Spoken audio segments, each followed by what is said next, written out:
Ayan, good morning guys, good morning mga subscriber ko, mga silent organic viewers, mga OFW, ma'am, good morning po.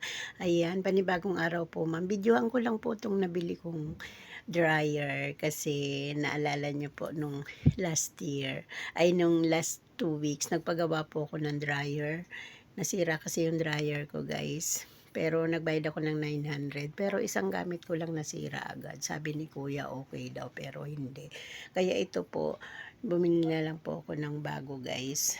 Ayan, hindi naman po ako nagyayabang. Gusto ko lang pong i-flex sa inyo guys. Siyempre, pinaghirapan ko to kaya. Ayan. Ito guys yung nabili kong dryer.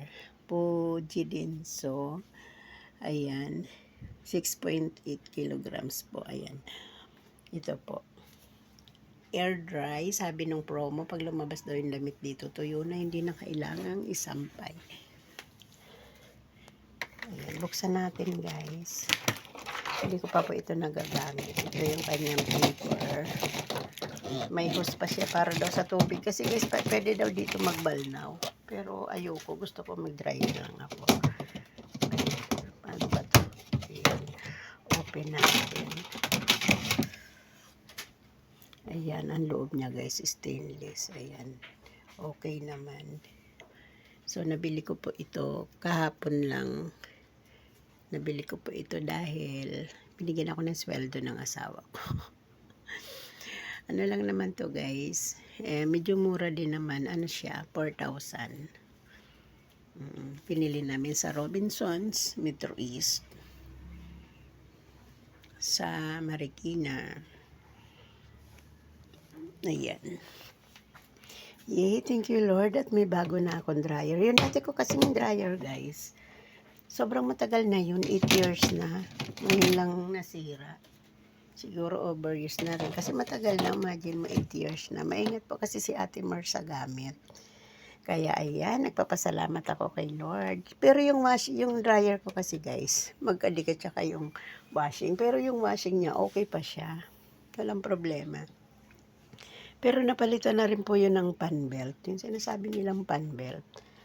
Yung dryer lang yung nasira. So, ang sabi ko, mas okay pala siguro pag nakahiwala yung dryer. Pero guys, 8 years na. Ayan siya, oh.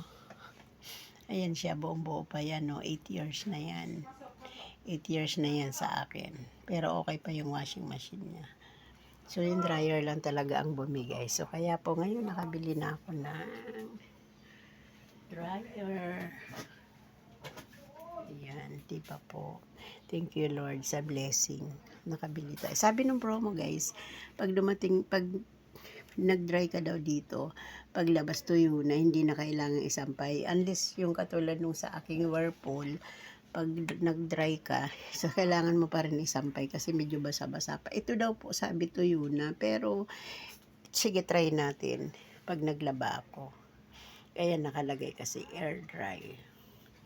So, ayan. Salamat sa pag-watch ng aking video. Natuwa lang po talaga si Ate Mars. Imagine mo, after 8 years, may bago akong dryer. Ayan siya. Blessing, ano guys, diba? Ito po, nabili ko sa sahod ng asawa ko. Nung last week kasi binigyan niya ako ng pera, yung sweldo niya. So, yung kalahati, binili ko nito. Ayan. Siguro, I wish na umabot sa akin to ng 10 years. Kasi yung dati ko 8 years. Sana ito 10 years. Iingatan ko siya. Iingatan ko to uli. Para umabot siya guys ng 10 years. Pag nag 10 years to, ibibideo ko uli. Ayan. Good morning po. At salamat po sa pag-watch sa new air dry ni Ate Mars. Ayan. Pwede din so siya guys. Ayan, thank you for watching guys. Thank you.